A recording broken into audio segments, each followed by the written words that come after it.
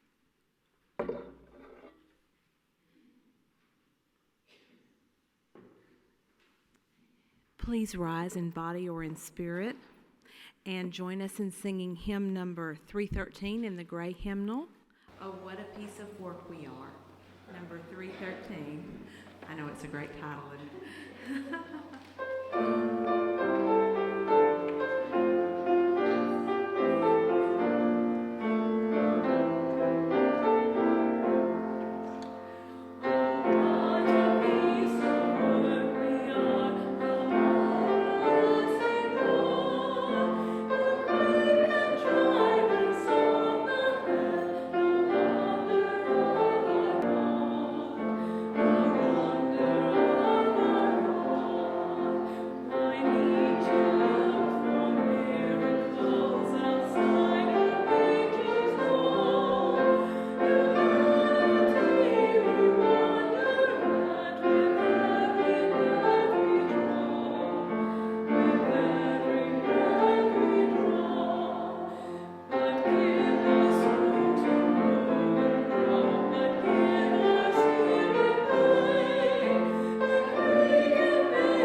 Join me in the chalice extinguishing. The words can be found at the bottom of your order of service.